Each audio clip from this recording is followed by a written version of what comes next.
আমি ভিডিও শুরু করার পূর্বে কিছু কথা বলতে চাই। আপনারা হয়তো জানেন, আমরা যখন ইংলিশ টাইপিং করি নর্মালি ফন্টগুলো স্মল লেটারে থাকে। আমি সুবিধার জন্য ক্যাপিটাল লেটারে এক্সচেঞ্জ করে নিয়েছি ক্যাপস লক শেপে। তো আপনারা যখন টাইপ করবেন লেখাগুলো যাতে বড় দেখা যায় সেজন্য আমি ক্যাপিটাল লেটারে টাইপ করেছি। আর এমনি নর্মালি যখন টাইপ করবেন অবশ্যই স্মল লেটার থাকবে। আর যখন শুরুতে আপনার কোনো ক্যাপিটাল লেটার প্রয়োজন পড়বে তখন অবশ্যই শিফট চেপে আপনাকে ক্লিক করতে হবে, দেন ক্যাপিটাল লেটার আসবে। আপনাদেরকে আরেকটি কথা বলতে চাই, এখানে যাদের বুঝতে সমস্যা হয় প্রয়োজনে তারা আমার টাইপিংয়ের উপরে আরেকটি ভিডিও আপলোড করা আছে, অবশ্যই সেখানে আপনারা দেখে নেবেন কিভাবে আমি হাত বসিয়ে প্রতিটি লেটার টাইপ করেছি। আমি আজ আপনাদের মাঝে লেকচার শিট 4 অর্থাৎ ইংলিশ টাইপিং নিয়ে হাজির হয়েছি। ইংলিশ টাইপিং শুরু করার পূর্বে আপনাদের সাথে বেসিক কিছু কথা আছে, সেগুলো অত্যন্ত মনোযোগ দিয়ে শুনবেন। তো আমার প্রথমে বাম হাতের বাম পাশের আঙ্গুলটি, প্রথমে যে ছোট আঙ্গুলটি আছে সেটি প্রথমে এর উপরে, পরের আঙ্গুলটি এস, এরপরের আঙ্গুলটি ডি, এরপরের আঙ্গুলটি এফ এর উপরে বসাতে হবে। আর ডান হাতের ডান পাশের ছোট আঙ্গুলটি প্রথমে আঙ্গুল বসবে সেমিকোলনে, এরপরে আঙ্গুলটি এল, এরপরে আঙ্গুলটি কে, এরপরে আঙ্গুলটি জে। এরপরে আপনার দুই হাতের বৃদ্ধাঙ্গুল দুটি স্পেস বারের মধ্যে আলতোভাবে বসাতে হবে। যখন আপনি টাইপ করবেন যাতে ব্যালেন্স ঠিক থাকে সেজন্য আঙ্গুল সঠিকভাবে বসাতে হবে। আপনি যখন বাম হাত দিয়ে টাইপ করবেন তখন ডান হাত দিয়ে স্পেস দিবেন, আর যখন ডান হাত দিয়ে টাইপ করবেন তখন বাম হাত দিয়ে স্পেস দিবেন। তাহলে আপনার টাইপিংয়ের গতি এবং ব্যালেন্স দুটি ঠিক থাকবে। যাই হোক, আমি এখন শুরু করতে যাচ্ছি। Step 1, roll 1, A S D F. তো বাম হাতের প্রথম আঙ্গুল দিয়ে এস, এ, এরপরে আঙ্গুল দিয়ে এস, এরপরে আঙ্গুল দিয়ে ডি, এরপরে আঙ্গুল দিয়ে এফ, এভাবে কন্টিনিউ যে পর্যন্ত কমপ্লিট না হয় করতে থাকবেন। এরপরে ডান পাশ থেকে ডানের প্রথম আঙ্গুল দিয়ে সেমিকোলন, এরপরে এল, এরপরে কে, এরপরে জে, কন্টিনিউ করতে থাকবেন যে পর্যন্ত কমপ্লিট না হয়।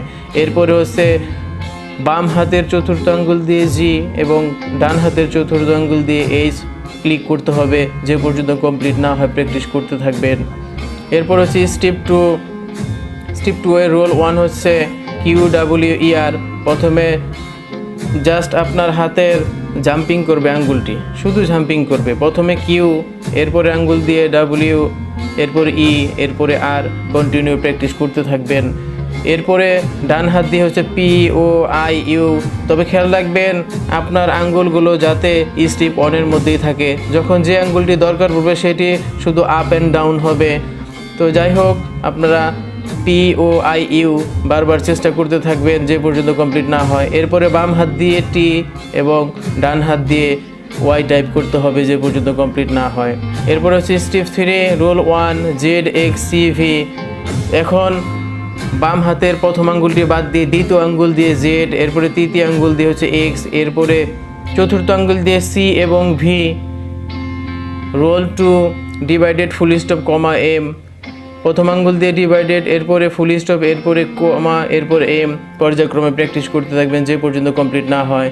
এরপরে বাম হাত দিয়ে বি এবং ডান হাত দিয়ে এন টাইপ করতে হবে যে পর্যন্ত কমপ্লিট না হয়।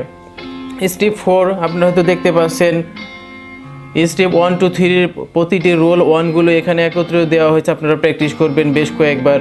এখানে দেওয়া হয়েছে স্টেপ 4 এর প্রতিটি রোল 2 এখানে দেওয়া হয়েছে, আপনারা বারবার প্র্যাকটিস করবেন। এরপরে প্রতিটি রোল 3গুলো একসাথে এখানে দেওয়া হয়েছে, বারবার প্র্যাকটিস করবেন যাতে সহজে আপনার কমান্ডে চলে আসে। স্টেপ 5 আমরা এখন সিরিয়াল টাইপিং করব। প্রথমে এ থেকে এই পর্যন্ত 5টি লেটার বারবার করতে থাকবেন যে পর্যন্ত কমপ্লিট না হয়। এরপরে এই ধাপ, এরপরে এই ধাপ, এরপরে এই ধাপ, এরপরে সবশেষে এই ধাপ, এভাবে এ থেকে জেড পর্যন্ত কমপ্লিট করবেন। এরপরে স্টেপ 6, সিরিয়াল টাইপিং। আমরা এখানে বিক্ষিপ্তভাবে যেগুলো শিখলাম এগুলো এখন আমরা এ থেকে জেড পর্যন্ত অবশ্যই ভালোভাবে প্র্যাকটিস করতে হবে। ইনশাল্লাহ আমি বিলিভ করি স্টেপ 5 পর্যন্ত যদি কারো কমপ্লিট হয় 6 আর কোনো প্রবলেম থাকবে না। এরপরে step 7, sentence typing. The quick brown Fox jumps over the lazy dog. এখানে এই সেন্টেন্সটি এমন একটি সেন্টেন্স যেখানে ইংলিশ লেটার এ থেকে জেড পর্যন্ত প্রত্যেকটি লেটার আছে। আপনারা যদি বারবার প্র্যাকটিস করতে থাকবেন ইনশাল্লাহ আপনার হাতের গতি আরও বাড়তে থাকবে। এরপরে স্টেপ 8 ওয়ার্ড টাইপিং। এখানে বেশ কয়েকটি কঠিন কঠিন ওয়ার্ড দেওয়া হয়েছে বড় বড়, যাতে আপনারা বড় ওয়ার্ডগুলো যখন ভালোভাবে টাইপ করতে পারবেন, অবশ্যই ছোটোগুলো আপনাদের বোঝাটা সহজ হবে এবং সহজে টাইপ করতে পারবেন। এভাবে বারবার প্র্যাকটিস করতে থাকবেন। এরপরে স্টেপ 9 প্যাসেজ টাইপিং। তো আমরা ওয়ার্ড শিখলাম, ওয়ার্ড শেখার পর ফাইনালি সেটা হচ্ছে একটি প্যাসেজ।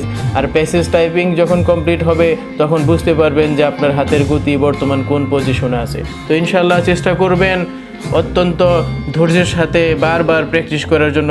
আপনারা হয়তো জানেন ইংরেজিতে একটা প্রভাব আছে, practice makes a man perfect. তো এই প্রভাবটি সবসময় মনে রাখবেন এবং ধৈর্যের সাথে প্র্যাকটিস করে যাবেন। ইনশাল্লাহ আপনার হাতের ব্যালেন্স ঠিক থাকবে, গতি অবশ্যই বাড়বে। তো যাই হোক, আজ এ পর্যন্ত। God bless you. আল্লাহ হাফিজ।